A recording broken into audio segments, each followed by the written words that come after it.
Hello students, welcome to the video lecture of Pioneer School Patan. In last lecture we had the study of time period of simple pendulum और जिसका एक simple सा formula था कि t is equals to 2 pi root L by G where L is the length of pendulum and small g is the acceleration due to gravity. और हमने ऐसे बहुत सारे इंपॉर्टेंट फैक्ट्स देखे थे जिनके ऊपर ये टाइम पीरियड चेंज होगा और वो सभी क्या थे, या तो स्मॉल जी या उसका एसिलरेशन चेंज होता है, एसिलरेशन ड्यू टू ग्रेविटी में चेंज आता हो या उसके लेंथ ऑफ पेंडुलम में चेंज आता हो, तभी उसका टाइम पीरियड चेंज होता है और इसके अपोजिट सेंस में इसकी फ्रीक्वेंसी चेंज होगी. ओके, सो ऐसा कोई भी टॉपिक हमने नहीं छोड़ा है. जितने कंपटीशन के इस पर क्वेश्चन बनते हैं वो सब आपसे हो जाएंगे अब इजी वे में. हम दो क्वेश्चन लेते हैं. For instance first question over here is a man measures time period of simple pendulum to be t. एक मैन किसी सिंपल पेंडुलम का टाइम पीरियड टी मेजर करता है in stationary lift. Okay, so आपको ऐसा बोला गया है कि t is equals to 2 pi root l by g. Stationary lift में ऐसा हुआ.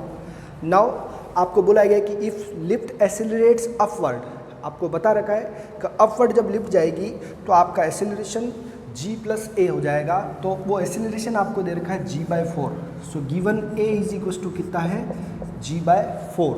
Okay, so we will have t dash is equals to 2 pi root l by g plus a. Okay guys, so will have this as, सुनिएगा इसको, t is equals to 2 pi, t dash is equals to 2 pi, l में हमने कोई change नहीं किया, g by g plus g divide by 4. ये a की value है, g बाय 4 मैंने इसमें पुट कर दिया. और now we will take its LCM.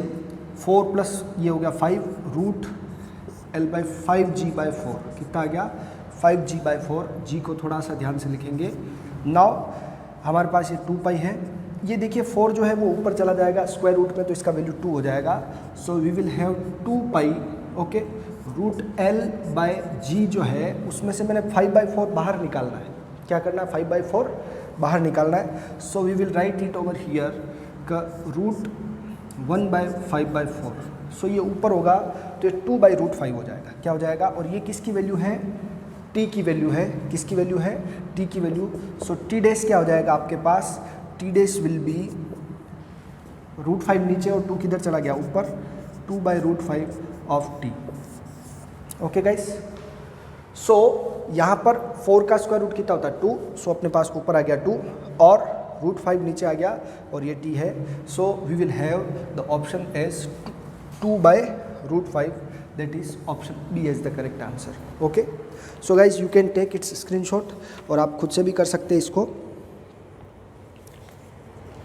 Next question देखिएगा बोर्ड पर जो आपको मार्क किया हुआ है. उसमें आपको बताना है कि कब इसका time period two pendulum in SHM, इसका आपने स्क्रीनशॉट ले लिया होगा, two pendulum in SHM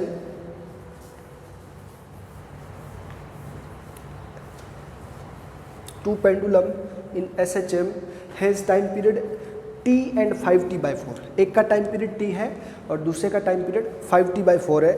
then they are in same phase. उस समय एट सम टाइम, किसी पर्टिकुलर टाइम पर वो सेम फेज में है.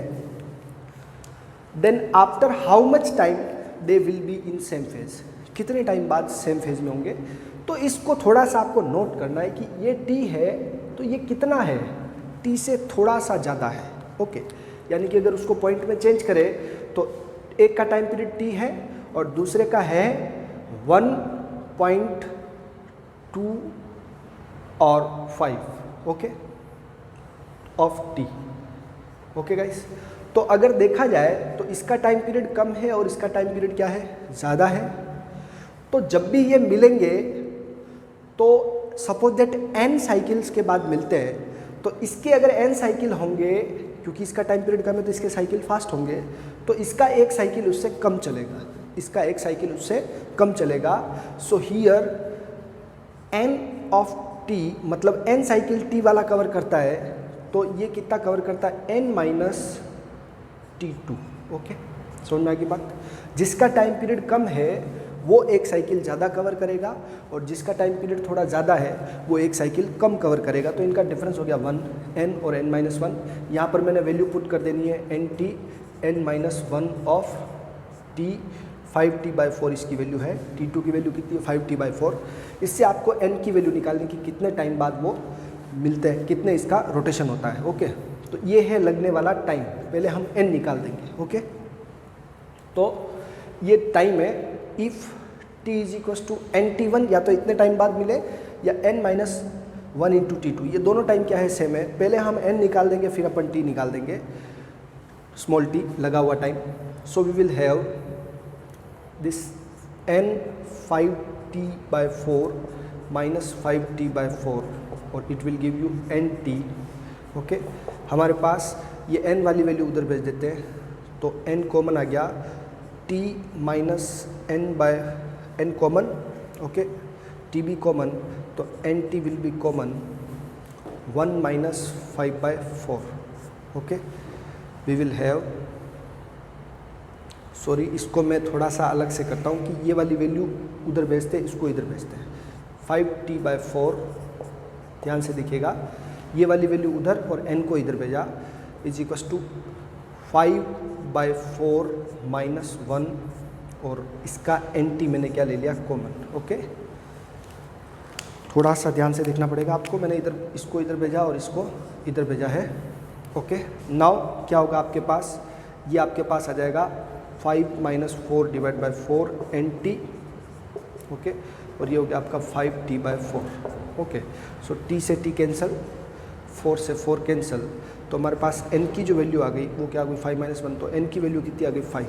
तो ये 5 साइकिल के बाद एक दूसरे से मिलेंगे। कितने साइकिल बाद, 5 साइकिल के बाद। सो लगने वाला टाइम यहाँ से निकालें चाहे यहाँ से निकालें, दोनों से आंसर क्या आएगा, सेम। तो after how much time they will meet, तो t = कितना है nt, so it will give you 5 × t, so the answer is 5t।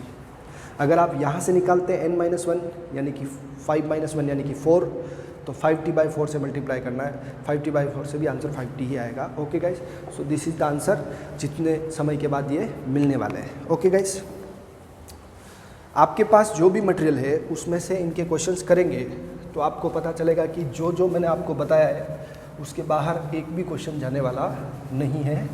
मैंने टाइम पीरियड पे पॉसिबल जो जो भी फॉर्मूला आपको यूज़ आने वाला है वो सब करवा दिया है। Okay,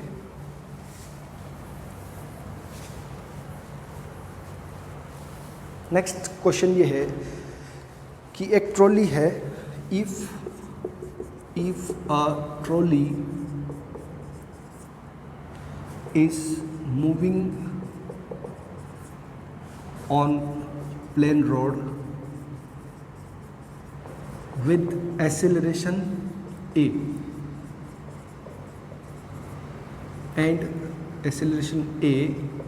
and a pendulum of length L is tied to its roof,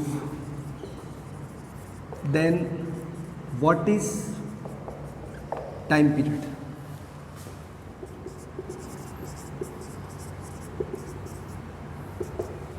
options देखें आप लोग, सीधा सीधा फॉर्मूले पे क्वेश्चन आया हुआ है। ये सीधा सीधा फॉर्मूले पर, L उसकी लेंथ है तो आपको इसका टाइम पीरियड का फॉर्मूला बताना है।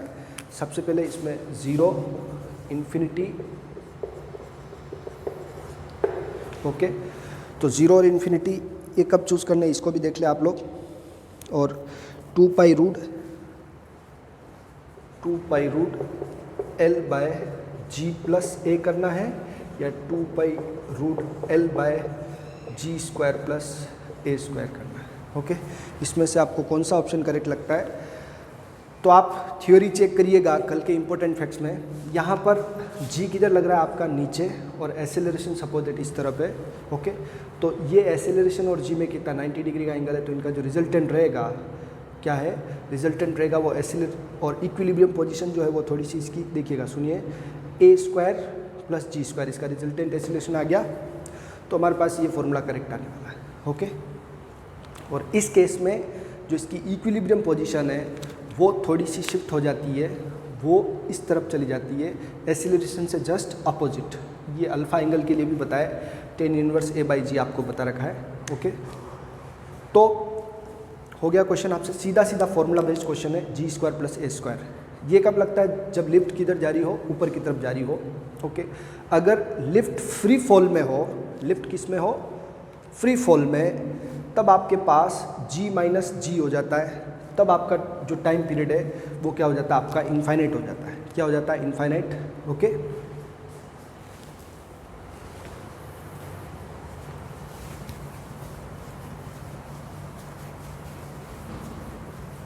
और अगर लिफ्ट नॉर्मल किसी कांस्टेंट वेलोसिटी से नीचे गिर रही है तो t = 2π√L/g रहेगा कांस्टेंट वेलोसिटी के लिए। सब कुछ आपको लिखवा रखा है। नाउ टाइम पीरियड का एक क्वेश्चन लेके फिर अपन अगला टॉपिक शुरू करेंगे।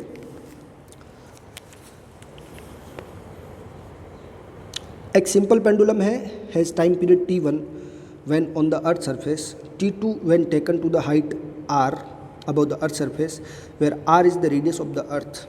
तो t2/t1 का रेशियो क्या होगा? ओके, सिंपल सा क्वेश्चन है। Time period of a pendulum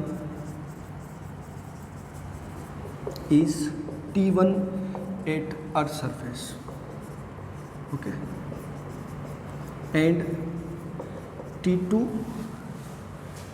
eight height equal to radius of earth from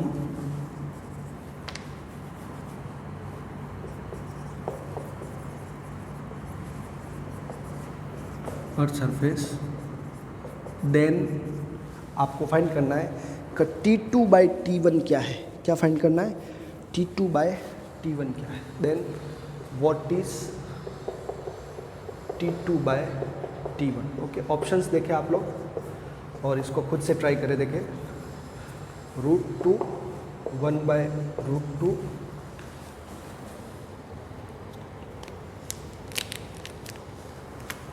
√2, 1/4/2। Okay, ये ऑप्शन है। वीडियो को आप लोग पॉज करके स्क्रीनशॉट ले लें, फिर आप इसको खुद से सॉल्व करें। जी की वैल्यू क्या होती है बस वो फाइंड करनी।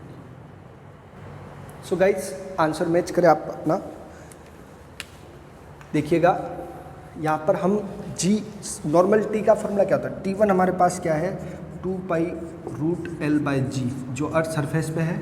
ओके, नाउ हमको जी डैश निकालना है, तो 8r height from earth surface. पहले अगर h हाइट का फॉर्मूला आपको याद होगा, फ्रॉम अर्थ सरफेस आपको डायरेक्ट मैंने जी डैश का फॉर्मूला लिखवा रखा है।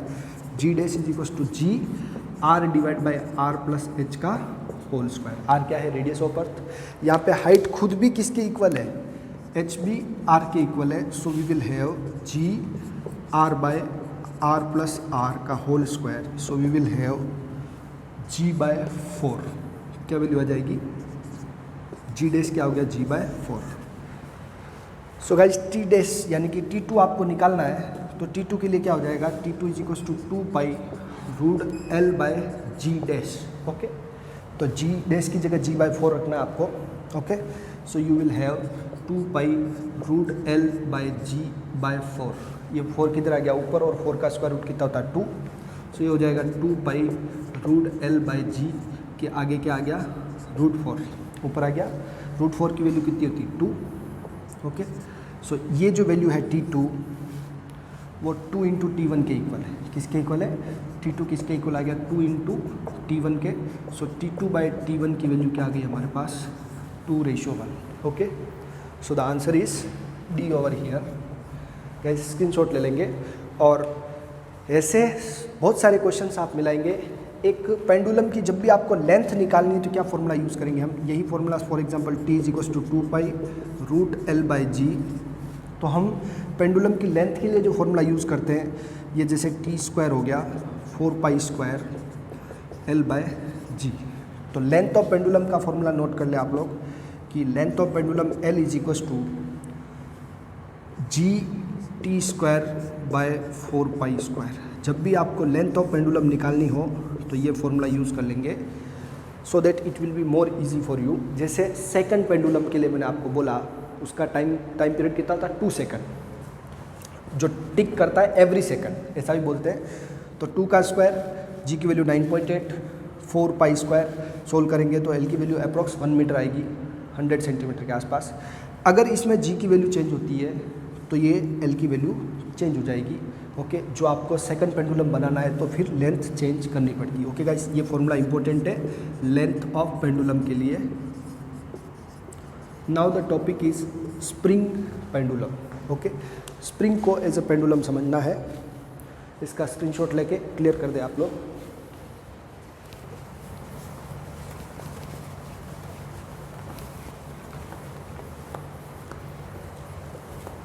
स्प्रिंग को आपने वर्क एनर्जी चैप्टर में अच्छे से पढ़ा है, और अगर आपको कोई कन्फ्यूज़न है तो उसके लेक्चर से पढ़े आराम से कि स्प्रिंग पर हुक स्लो लगता है, और वैसे ही स्प्रिंग का जो डिस्प्लेसमेंट होता है उस पर रिस्टोरिंग फोर्स जो लगता है स्प्रिंग फोर्स, वो डायरेक्टली प्रोपोर्शनल रहता है। ओके, तो स्प्रिंग पेंडुलम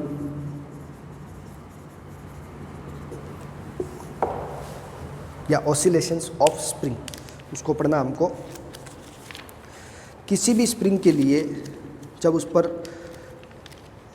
स्प्रिंग को पढ़ा जाता है तो उसके लिए उसका फोर्स जो लगता है वो डायरेक्टली प्रोपोर्शनल टू होता है it's displacement from mean position, और वही फॉर्मूला इसके ऊपर लगता है F = -kx। F = -kx।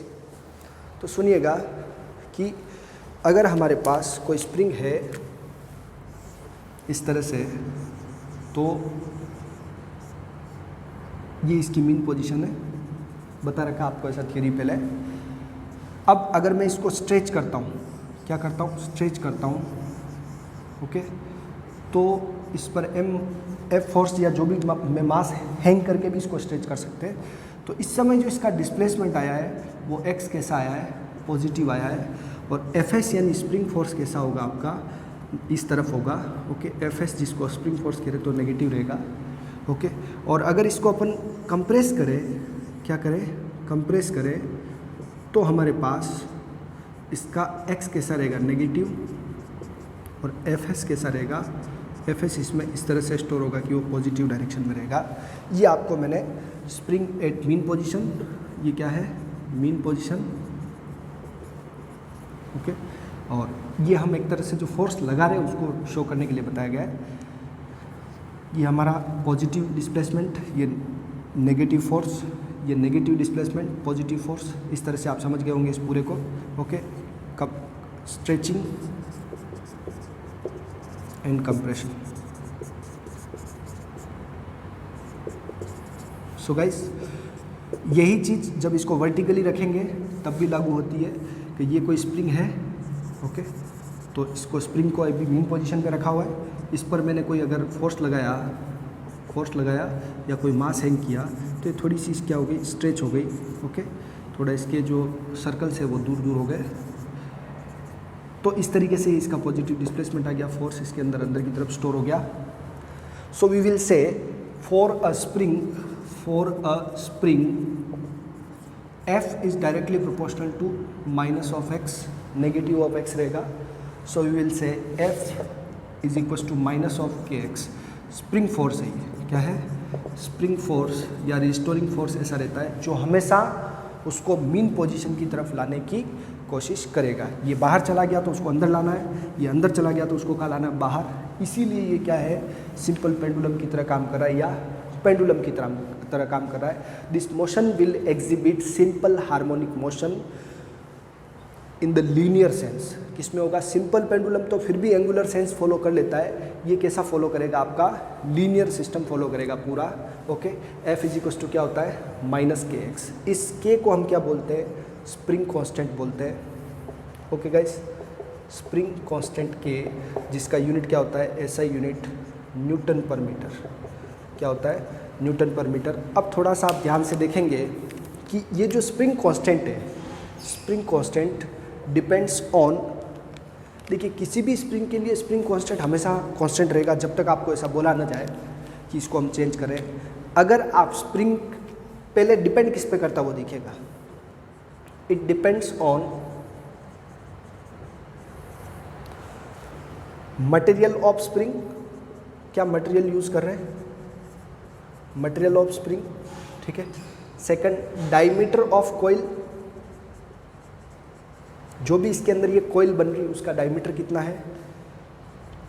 और थिकनेस ऑफ वायर, जो इसके अंदर वायर या ये जो हम यूज़ किया कॉपर वगैरह उसकी थिकनेस या डायमीटर कह सकते हैं, ओके। और फोर्थ है नंबर ऑफ कॉइल्स, कितनी कॉइल्स है, इन चीज़ों के ऊपर ये के डिपेंड करेगा। समझ में आ गई बात।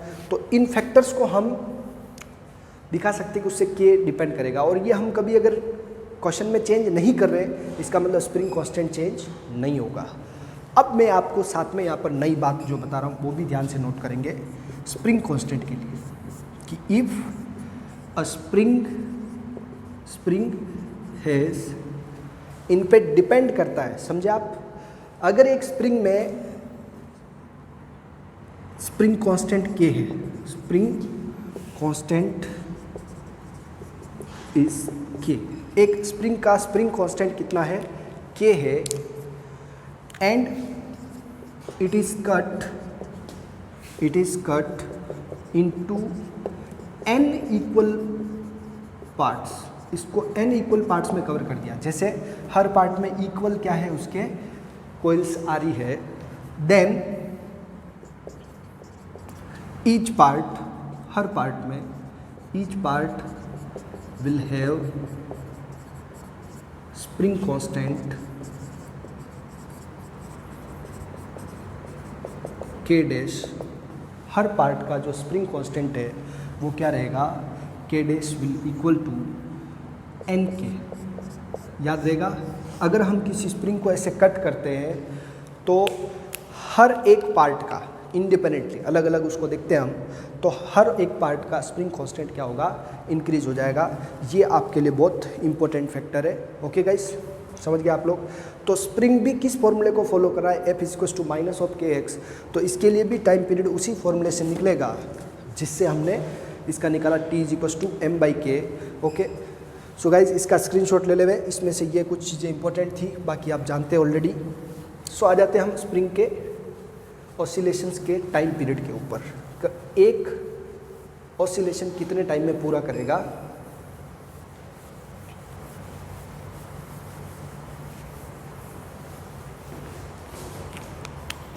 since spring also exhibit SHM, therefore मतलब जब अपन किसी स्प्रिंग को क्या करेंगे, सस्पेंड करेंगे और उससे किसी मास को एक बार डिस्टर्ब करके, क्या किया हमने, एक मास को डिस्टर्ब करके और फिर छोड़ दिया, तो ऐसे ऐसे ये मीन पोजीशन के अबाउट क्या करेगा, ऊपर नीचे मूव करेगा, ऑसिलेट करेगा। तो इसलिए आप ये कह सकते हैं, इसको अगर मैंने खींच के छोड़ दिया तो ये SHM एग्जिबिट करेगा। तो since spring also exhibit SHM when released after stretching और compressing. Okay, therefore time period, therefore इसके लिए भी क्या हो जाएगा, ओमेगा इज इक्वल्स टू क्या हो जाएगा, रूट ओवर एम बाय के। समझ में आएगी बात। के यहाँ पर क्या है, स्प्रिंग कांस्टेंट एम क्या है, जो मास अपने हैंग किया है या उसके साथ हॉरिजॉन्टली वर्टिकली जैसे भी आप लगाए। ओके, नाउ ये इसमें ध्यान रखिएगा, ये स्प्रिंग का मास नहीं है, ये उस ऑब्जेक्ट का मास है जो अपन उस पर इम्प्लीमेंट कर रहे हैं या उससे जितना उसको हम खींचने में काम ले रहे हैं, इनर्शिया उसका इनर्शियल मास है ये। तो ओमेगा क्या होता है आपका, सॉरी ओमेगा ये होता है आपका के बाई एम, क्या होता है के बाई एम, तो 2 पाई बाई टी हो गया, क्या हो गया 2 पाई बाई टी। सो के बाई एम, इसको उल्टा करेंगे हम तो टी इज इक्वल्स टू हो गया 2 pi root over M by K. Okay guys, थोड़ा सा यहाँ आप इससे ध्यान देंगे, ओमेगा क्या होता है, root over K by M. So guys, this is the formula for time period of spring, time period of spring pendulum.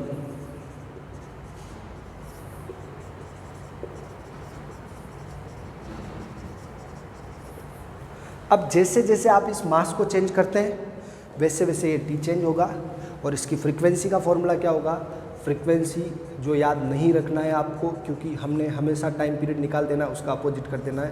Frequency is equals to 1/2π K/m। Okay guys, इसका just reciprocal.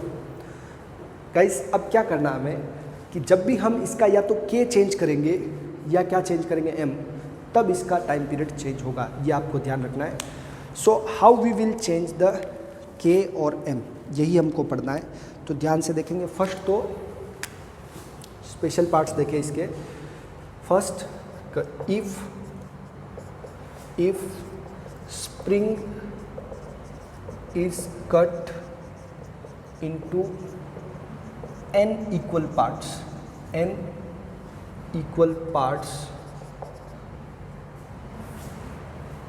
then if mass m is suspended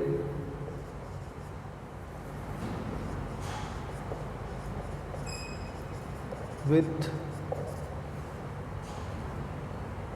one of its part, इसके किसी एक part से, then t का formula क्या हो जाएगा, 2π√m/n/k।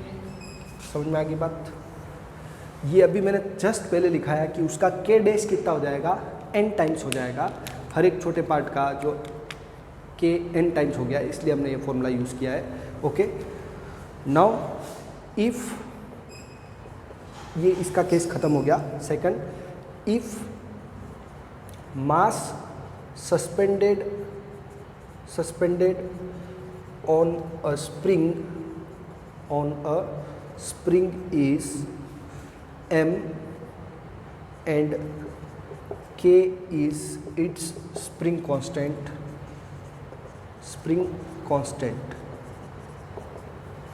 बराबर। m तो उसका मास है सस्पेंडेड, k क्या है, उसका स्प्रिंग कांस्टेंट है। इफ मास ऑफ स्प्रिंग, कभी भी क्वेश्चन में मास ऑफ स्प्रिंग नहीं दे रखा होगा, लेकिन अगर मास दिया है, if mass of spring is capital M, then तब आपका t का फॉर्मूला हो जाएगा 2π√m + m/3। ओके, क्या ध्यान से देखेंगे आप लोग, m/3 इनको ऐड करना एलसीएम लेके ध्यान से देखेंगे तो ये इसका फॉर्मूला रहेगा। ये पार्ट अपने आप में ऊपर हो गया कंप्लीट, इसको नया नोट करेंगे आप लोग। सो उसका टाइम पीरियड क्या होगा, अगर हम मासलेस स्प्रिंग लेते हैं, क्या लेते हैं, इसका मास हम काउंट नहीं करते हैं जब भी ये हम फॉर्मूला चूज़ करें तब।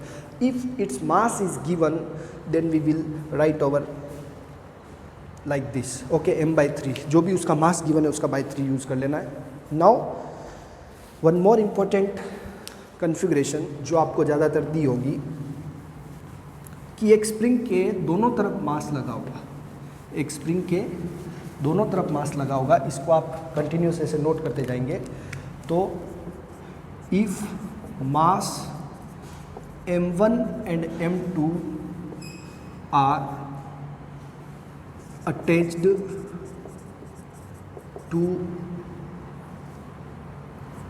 the ends of spring as shown, जैसे आपको दिखाया है फिगर में, अभी मैं बना रहा हूँ। ये स्प्रिंग है और इसका स्प्रिंग कांस्टेंट कितना K, एक तरफ मास m2 है और दूसरी तरफ मास क्या है, m1 है। इस पर रखा हुआ है इनको। तो आप ऐसा समझें कि इस स्प्रिंग का जो टाइम पीरियड रहेगा, दोनों तरफ से एक ही स्प्रिंग पर, एक स्प्रिंग के दोनों एंड पर जब मास लगे हुए, then time period t will be 2π√μ/k, where mu क्या है, where mu m1 m2/m1 + m2। इसको हम कहते हैं रिड्यूस्ड मास। क्या कहते हैं, reduced mass, where mu is equals to, और इसका नाम रहेगा रिड्यूस्ड मास। ओके, यानी कि इनका एक इफेक्टिव मास रहेगा आपके पास जो इसके ऑसिलेशन में हेल्प करेगा। तो ध्यान से देखेंगे आप लोग, इसको इस तरीके से हाईलाइट कर देता हूँ मैं। Mu is equal to m1 m2 divide by m1 plus m2, reduced mass कहलाएगा वो। इनके बाद अब अपन साथ में पढ़ेंगे उसको कंपेरेटिव फॉर्म में कि स्प्रिंग का कॉम्बिनेशन कैसे होगा। कंपोजिट स्प्रिंग पेंडुलम जो दो स्प्रिंग को सीरीज में कनेक्ट करने पर या दो स्प्रिंग को पैरेलल में कनेक्ट करने पर बनेगा। सो ध्यान से देखेंगे आप लोग इसको। स्प्रिंग कंपोजिट स्प्रिंग सिस्टम बना रहे हैं हम।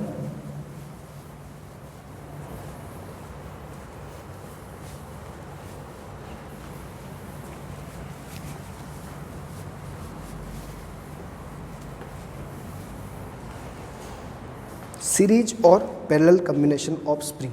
डेरिवेशन आप किसी भी बुक से समझ सकते हैं। We will have the study of composite spring pendulum. ध्यान से देखेंगे आप लोग, कंपोजिट स्प्रिंग पेंडुलम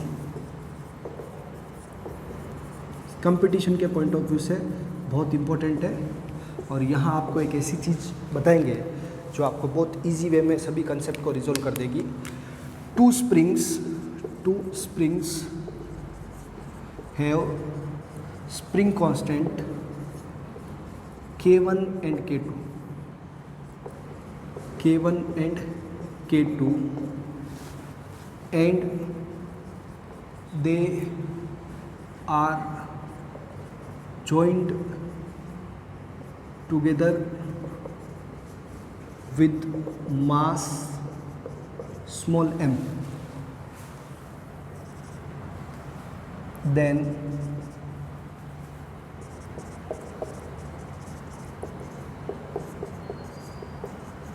समझिएगा आप क्या समझाना चाह रहा हूँ मैं। कंपेरेटिव फॉर्म में, थोड़ा टेबुलर फॉर्म में समझेंगे ठीक रहेगा। तो अगर हम पहले दोनों स्प्रिंग को सीरीज में ऐड करते हैं तो गाइस ये है आपका सीरीज। ओके, सीरीज में क्या हो सकता है और पैरेलल में क्या हो सकता है। ओके,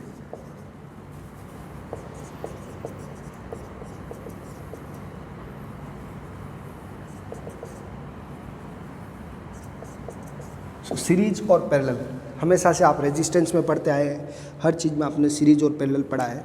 ओके, तो अगर मैं इसको ऐसे समझाऊँ आपको कि सीरीज कब होगा और पैरेलल कब होगा, सबसे पहले आपको ये पढ़ना जरूरी है कि सीरीज कब होगा और पैरेलल कब होगा। ओके, सो गाइस अगर मैं एक स्प्रिंग के साथ दूसरी स्प्रिंग को अटैच कर दूं और मास उसके सस्पेंड कर दूं नीचे, तो इसका स्प्रिंग कांस्टेंट K1 और इसका स्प्रिंग कांस्टेंट कितना K2, ये मास कितना है M। ओके, चाहे ये इस तरीके से अलाइन हो, ओके, चाहे वो ऐसा हो, ये क्या है आपका कोई बेस है जिससे इसको कर रखा है, ये है, तब भी ये आपका क्या कहलाएगा K1 और K2। ये आप इस तरह से इस मास के थ्रू क्या लगा रहे हैं, फोर्स को एक्सप्लेन करना चाह रहे हैं, तब ये सीरीज कॉम्बिनेशन कहलाएगा। ओके, और पैरेलल में क्या होगा, पैरेलल में आपके पास दोनों स्प्रिंग पैरेलल ही रहेगी, दिखने में ही आपको लग जाएगा कि पैरेलल है। ओके, और इनके साथ मास M अटैच रहेगा इस तरीके से। ओके, अब यहाँ पर मैं आपको जो बात बता रहा हूँ उसको ध्यान से सुनेंगे आप लोग। अगर आपके पास जो आपने मास हैंग किया है, यहाँ पे 3 4 5 स्प्रिंग कितनी भी हो सकती है, अगर जो मास आपने सस्पेंड किया है वो सभी स्प्रिंग को टच कर सक रहा है तो वो पैरेलल है, और सभी स्प्रिंग को टच नहीं कर सक रहा है डायरेक्टली तो वो सीरीज है। जैसे यहाँ पर ये मास इसी को टच कर रहा है, इसको टच नहीं कर रहा है, तो ये क्या हो गया, सीरीज हो गया। लेकिन अगर मैं इस मास को यहाँ पे लगा दूँ बीच में, तो वो पैरेलल में आ जाएगा। किस में आ जाएगा, पैरेलल में। ये एक स्प्रिंग है जिसका K1 है और बीच में मैंने मास लगा दिया, और ये क्या है, K2 है। ओके, तब ये मेरे पास क्या रहेगा, पैरेलल वाला ही रहेगा, क्योंकि ये मास दोनों को क्या कर रहा है, टच कर रहा है। गाइस समझ में आ गया। इससे पहले मैंने आपको जो बनाया था, एक ही स्प्रिंग के साइड में 2 मास है, तो वो क्या है, उसमें मास पैरेलल में है, तो वो हमने रिड्यूस्ड मास का कंसेप्ट बता दिया था, M1 और M2 का, वो अलग आप बाइफरकेट करके रखेंगे माइंड में। ओके गाइस, तो सीरीज कॉम्बिनेशन ऐसा हो सकता है, ऐसे हो सकता है, पैरेलल कॉम्बिनेशन ऐसे ऐसे, और भी 3 4 का जो कॉम्बिनेशन रहेगा वो भी आपको एक्सप्लेन करेंगे। बट की पॉइंट जो लर्न करना है वो क्या है अगर आपका मास जो आपने सस्पेंड किया है वो हर एक स्प्रिंग को डायरेक्टली टच कर सक रहा है तो वो पैरेलल हो गया। जैसे ये दोनों को टच कर रहा है, ओके, यहाँ पर ये इसको टच कर रहा है लेकिन इसको नहीं कर रहा है। So then equivalent spring constant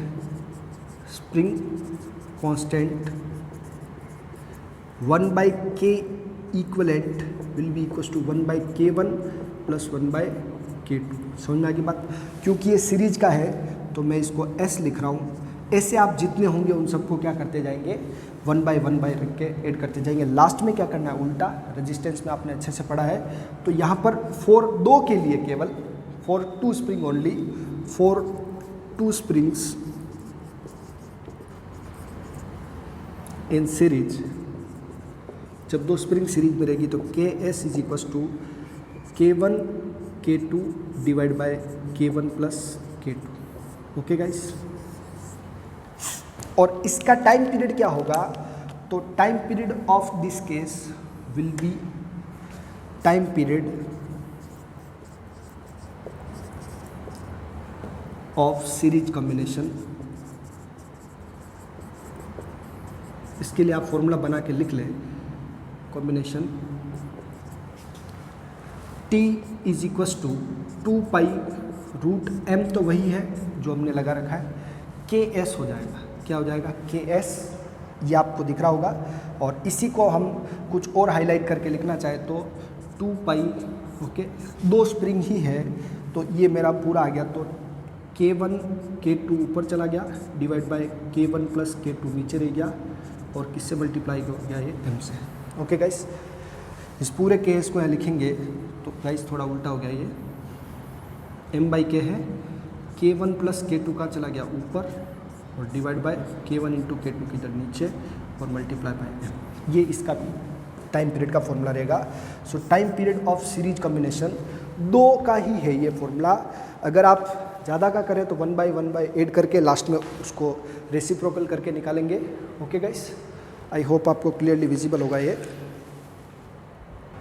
now अब जो आपको इधर राइट हैंड साइड में दिया हुआ है, अगर n है तो n के लिए आप जनरलाइज करके लिखें कि फॉर n स्प्रिंग, इधर n के लिए क्या हो जाएगा, 1/Ks is equals to 1/K1 plus 1/K2 plus dot dot dot 1/Kn। Okay, और इस तरीके से आप लिख लेंगे। नाउ सुनिएगा क्या है पैरेलल में, इस तरह के कॉम्बिनेशन में क्या होगा, इन parallel combination we will have equivalent या then equivalent spring constant, equivalent spring constant. क्योंकि ये पैरेलल का है तो इसको किससे लिख देते हैं, Kp will be equals to K1 plus K2। Okay, यानी कि इसको हम क्या करेंगे, सम कर लेंगे केवल, चाहे ये केस हो चाहे ये केस हो, दोनों में यही होगा। Now time period of this case will B, और फॉर n स्प्रिंग्स, अगर n स्प्रिंग्स है तो Kp will B K1 plus K2, यानी कि सबका सम हो जाता है इसमें पैरेलल वाले का। Now time period for this will be time period of parallel combination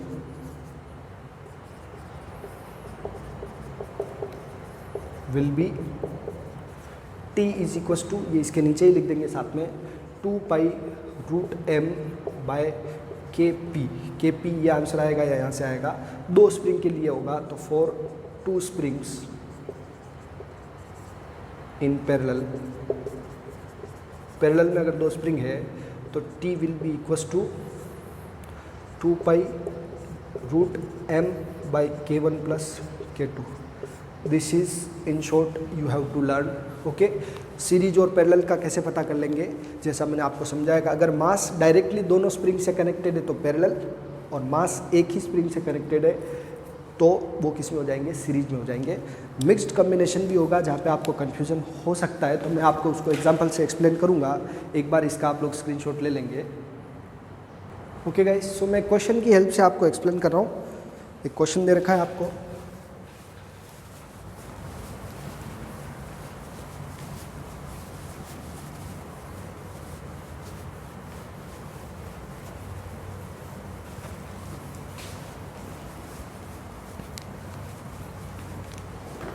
for the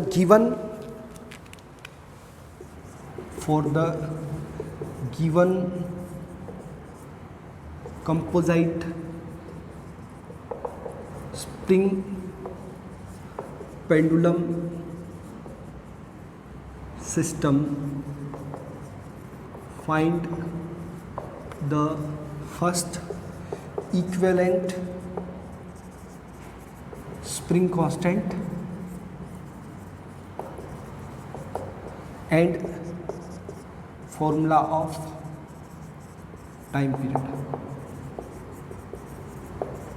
okay guys, ध्यान से देखेंगे आप लोग, ऑप्शन दे सकते हैं लेकिन आप लोगों को डायरेक्ट सोल्व करना है। फिगर देखिए पहले, इस तरीके से एक स्प्रिंग है, ये दूसरी स्प्रिंग है और यहाँ पर इनके साथ एक मास लगा हुआ है m, जो इधर तीसरी स्प्रिंग से लगा हुआ है। ओके, तो सपोज दैट इस तरह का कोई सिस्टम है, ये K1 है, ये K2 है, ये K3 है। तो आपको ये बताना है कि ये जो मास इससे हैंग हुआ है तो इससे इनसे कनेक्टेड है इस तरीके से।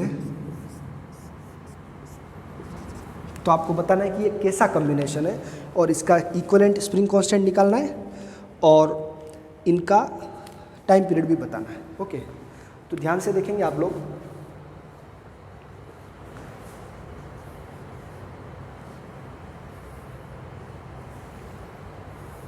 यस, सो गाइस, मैंने आपको जो बताया उसको भी ध्यान रखें कि मास अगर इस स्प्रिंग से भी डायरेक्ट कनेक्टेड है, इससे भी डायरेक्ट है और इससे भी क्या है, डायरेक्ट है।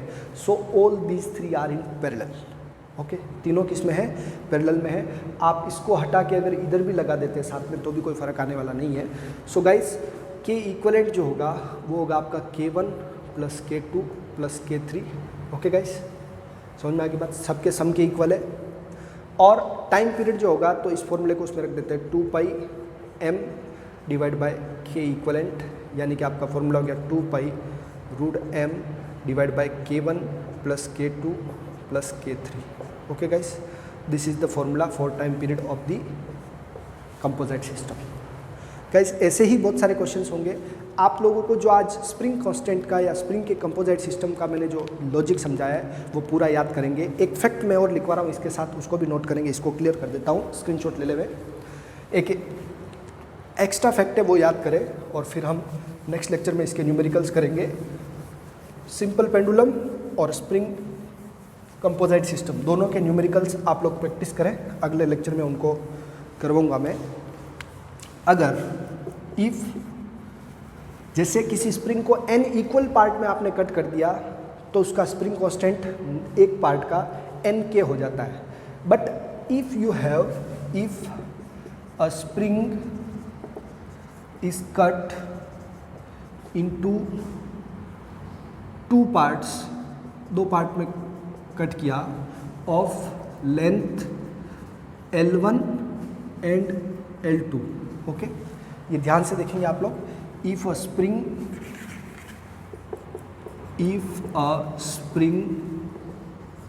having spring constant K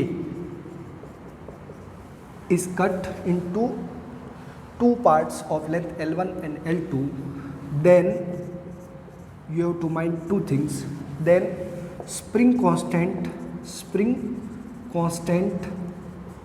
of length L1, ठीक है, is K1 is equal to, समझिएगा जो लेंथ L1 है उसका स्प्रिंग कांस्टेंट क्या रहेगा, K ब्रैकेट में 1 प्लस L2 बाय L1, क्या रहेगा, L2 बाय L1। ध्यान से नोट करेंगे इसको, क्या रहेगा, spring constant of length L1, spring constant of length L1 वाली जो स्प्रिंग है उसका ये रहेगा। ओके, और स्प्रिंग कांस्टेंट